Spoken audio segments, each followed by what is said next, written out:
मेरे साथ रोहित पवार मौजूद हैं। अरविंद केजरीवाल के दहलीज पर आप खड़े हैं और हम देख रहे हैं कि आप हर दहलीज पर जा रहे हैं और मांग कर रहे हैं कि जांच होनी चाहिए। आज केजरीवाल से क्या बात है? देखो, महाराष्ट्र में जो प्रमुख नेता है, जो सत्ता में है विरोध में, उन सब से हम मिले। कोई सत्ता में हमारे विरोध में, इसलिए उनको मिलना उचित नहीं होगा, ऐसे विचार से हम किसी को स्किप नहीं किए। हम मुख्यमंत्री साहब से मिले, एकनाथ शिंदे से मिले, जी से मिले, फिर सुनीत्रा काकी से भी हम मिले, और बाकी जो प्रमुख नेता है उद्धव ठाकरे साहब, उनसे मिले, राज ठाकरे जी से, उनसे सबके साथ मिलने के बाद फिर अभी हम दिल्ली में आए। देखो, इस कंट्री में किसी को भी अगर चाहे एफआईआर करना है तो वो करने का अधिकार हर एक नागरिक को है। महाराष्ट्र का बहुत बड़ा नेता एक्सीडेंट में वहाँ पे चल बसता है और उनके बारे में एफआईआर करने के लिए हमको परमिशन नहीं मिलती। महाराष्ट्र में 2-3 पुलिस स्टेशन जाने के बाद भी वो परमिशन नहीं मिलती, सीआईडी भी वहाँ पे परमिशन नहीं देती। अगर महाराष्ट्र में ही उनको न्याय देने की भूमिका नहीं है, महाराष्ट्र के लोग चाहते हैं, कार्यकर्ता चाहता है, शायद जो सत्ता में नेता है वो नहीं चाहते।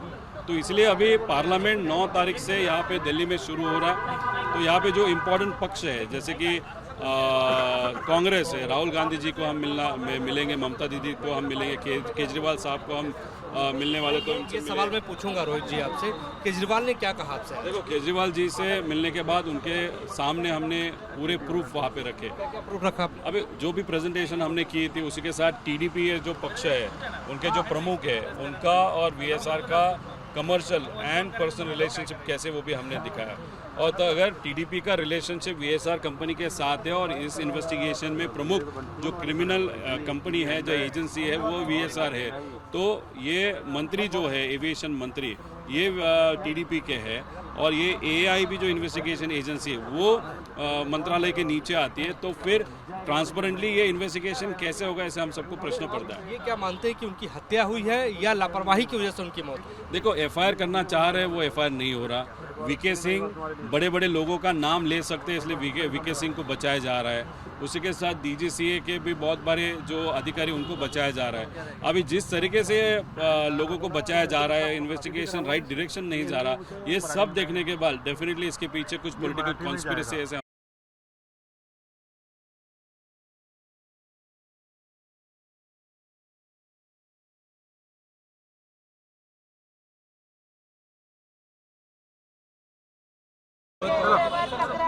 रोलिंग।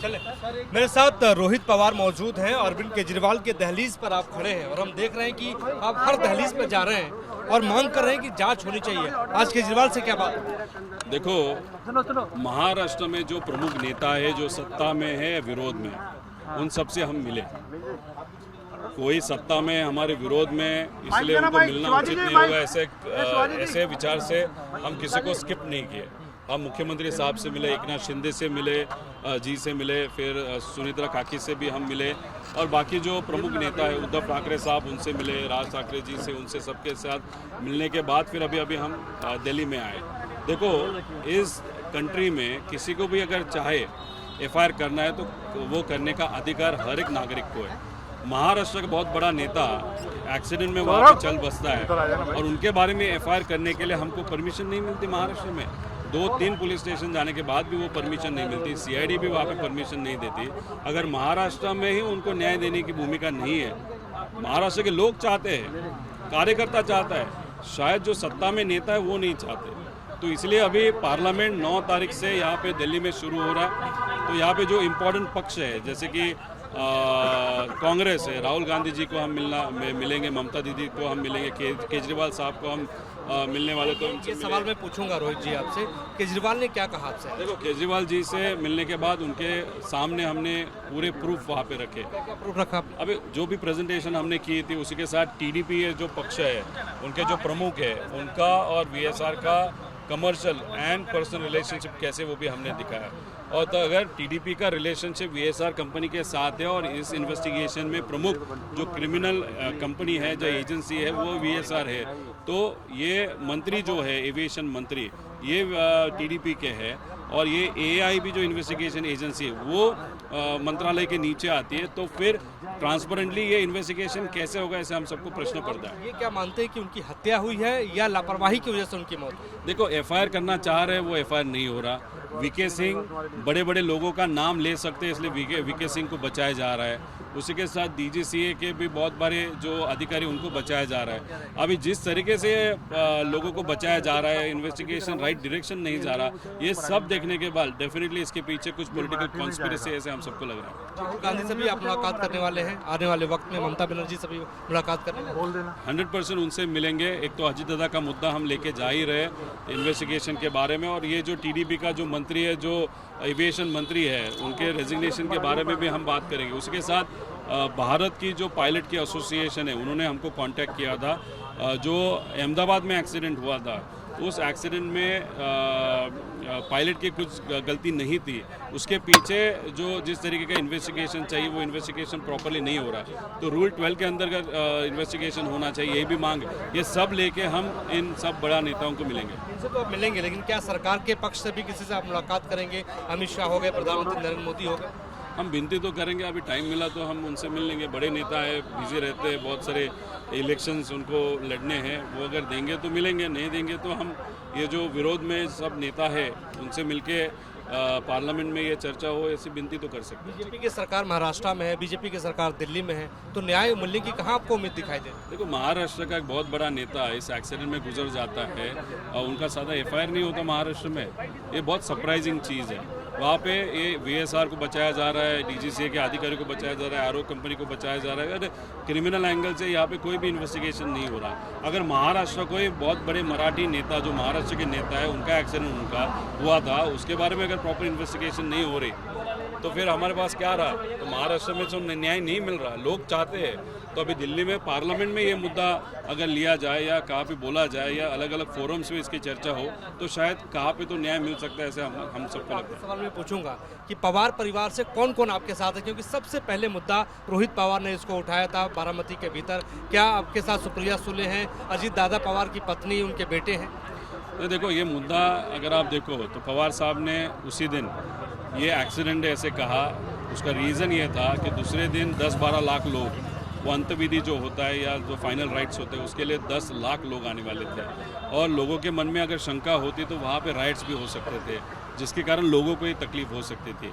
इसलिए पवार साहब ने उस दिन वो स्टेटमेंट दिया था। लेकिन पवार साहब का भी कहना है कि ये इन्वेस्टिगेशन बहुत ट्रांसपेरेंटली वहाँ पे होने की ज़रूरत है। सुप्रिया ताई का भी कहना है, सुप्रिया ताई भी हमको मदद कर रही है इनको मिलने के लिए, उनको मिलने के लिए, वो भी ये विषय को लेके जा रही है। उसके साथ अजीत दादा के फैमिली से डेफिनेटली सबको लग रहा होगा कि न्याय मिलना चाहिए।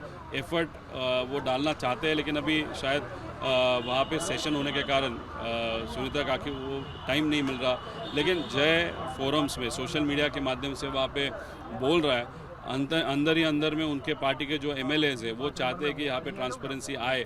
उसके साथ हमारे पक्ष के लोग हैं, एकनाथ शिंदे जी के भी लोग हैं। लेकिन हमारे यहाँ पे हो क्या रहा है, महाराष्ट्र में बीजेपी के जो बड़े नेता है वो हमारा विरोध करे, बाकी कोई नहीं कर रहा। एकनाथ शिंदे जी के पार्टी पक्ष से कोई नहीं कर रहा, कोई भी नहीं कर रहा। बीजेपी के पदाधिकारी, ट्रोलर्स और नेता कर रहे हैं बीजेपी वाले विरोध। अभी वही तो डाउट हमको आ रहा है। हम अलग तरीके से ले रहे हैं, अपॉलिटिकल ले रहे हैं, इसमें कोई भी पॉलिटिक्स नहीं ला रहे। देवेंद्र फडणवीस साहब को हम मिल रहे हैं, बीजेपी के नेताओं को हम मिल रहे हैं, विनती कर रहे हैं, सब इन्फॉर्मेशन हम अपने एजेंसीज को हम दे रहे हैं। कोई भी इन्वेस्टिगेशन में हम बीच में नहीं आ रहे। सीबीआई को भी हम देना चाहते हैं, लेकिन अभी तक सीबीआई ने। ब्लैक बॉक्स के बारे में आप लोग, ब्लैक बॉक्स कहाँ चला गया? नहीं, ब्लैक बॉक्स तो है, उसके फ़ोटो इन्वेस्टिगेशन की जो रिपोर्ट है प्राइमरी उसमें आने चाहिए थे। अनफॉर्चुनेटली वो और फ़ोटो वहाँ पे नहीं आए थे। उसमें अगर आप देखो तो वो बहुत इंटैक्ट है। और डीजीसीए का कहना है या एआईबी का कहना है कि 2021 में वो नया वहाँ पे डाला था। तो नया सीवीआर अगर डाला तो वो ख़राब कैसे होगा? अगर उस फोटो को अगर देखो, जो मैंने फ़ोटो दी थी उस पर एक अधिकारी है डीजीसीए, उन्होंने बोला कि हाँ एवरीथिंग ओके। अभी नाउ अगर आप कह रहे हो कि सीवीआर में प्रॉब्लम है तो उसके पीछे कारण क्या है? तो ये जो चीज़ें हो रही है ना, उसके कारण डाउट बढ़ते जा रहे हैं। तो आप लगातार इस मामले को लेकर आगे बढ़ते रहेंगे जब तक इंसाफ नहीं मिले? देखो, 40 साल अजीत दादा ने लोगों की सेवा वहाँ पे की। मेरा जितना एज है उस एज का उनका अनुभव है। वो मेरे अंकल है, तो इमोशनल कनेक्ट तो डेफिनेटली है। उसी के साथ एक बहुत बड़ा नेता, बीच में ठीक है हम विरोध में थे, फिर भी इतना बड़ा नेता जब जाता है और वो जाने के बाद किसी को भी उसका कुछ, सिर्फ लोगों की उसकी पड़ी है। लोगों को न्याय दादा को मिलना चाहिए, लोगों का कहना है, कार्यकर्ता का कहना है। लेकिन नेताओं में से थोड़े बहुत हमारे पक्ष के या कोई जो वोकली बोल रहे वो जो कोई नहीं बात कर रहा, ये देख के बहुत बुरा लग रहा है। लेकिन जब तक नहीं मिलता, जब तक ये प्रॉपर इन्वेस्टिगेशन नहीं होता, तब तक हम लड़ते रहेंगे। रोहित पवार हमसे खास बातचीत कर रहे थे। रोहित पवार का कहना है कि जब तक अजीत दादा पवार के मद्देनजर जिस तरीके से उनकी मौत हुई है, इंसाफ नहीं मिल जाता, सच सामने नहीं आ जाता, दर दर जाएंगे, हर नेता के पास जाएंगे और अपील करेंगे कि इस मुद्दे पर वो आगे आए, सदन के भीतर इस मसले को उठाएं। हमारे सहयोगी निखिल रस्तोगी के साथ मोहित राज दुबे, एबीपी न्यूज़, दिल्ली।